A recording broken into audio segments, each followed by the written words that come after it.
The Solidarity movement in Poland in 1989 was a historical turning point because it was one of the first movements against communism, and it encouraged other countries to do the same. The causes. The Solidarity movement in Poland began in 1979. It was the first independent labor union belonging to the Soviet bloc. A leader who helped establish the movement was known as Lech Walesa. He began to lead and organize free non-communist trade unions.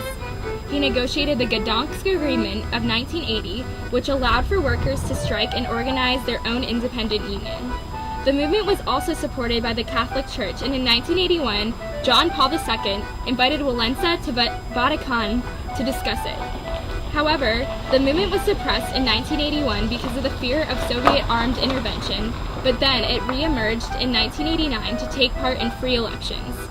The Polish trade movement in 1988 was a wave of strikes and labor unrest that spread across Poland, demanding for the recognition of solidarity to rise again. This was due to the martial law imposed in Poland in 1981 by Jaruzelski. The law declared it illegal, and the leaders were arrested. After years of being oppressed by communism, the leaders of the Solidarity movement jumped at the chance when Gorbachev announced in December of 1988 that the USSR would no longer defend communism in its satellite states by force. Soon after this announcement, members of the Solidarity movement negotiated with communist leaders during roundtable talks in Warsaw, Poland from February 6 to April 5th in 1989. Representatives of the Roman Catholic Church also attended.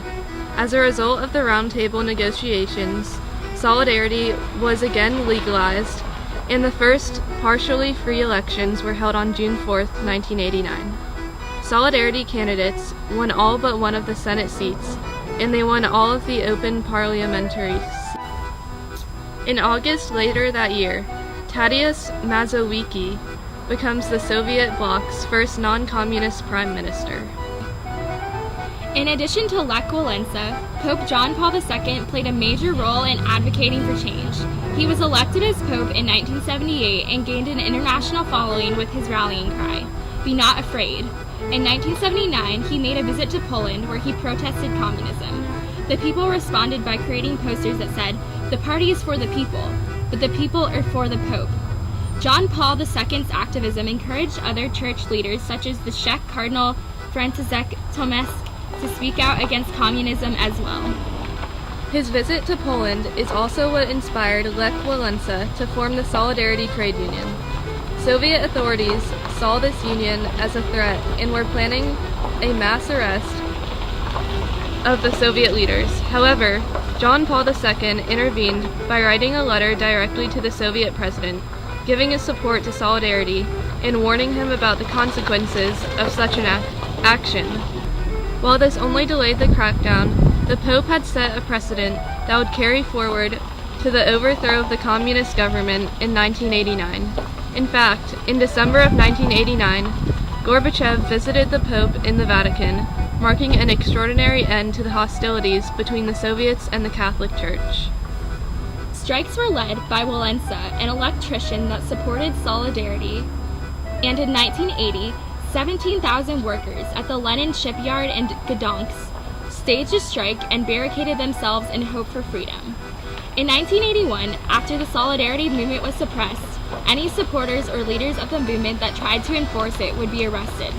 The movement, however, was a revolution of nonviolence. Walesa, leader of the movement, was on the verge of being arrested during the mid-1980s as he became an advocate for the movement. However, he was able to withheld from the consequence. The changes that the revolution brought in Poland set an example for Hungary, East Germany, and Czechoslovakia and motivated them to take action to strive for freedom.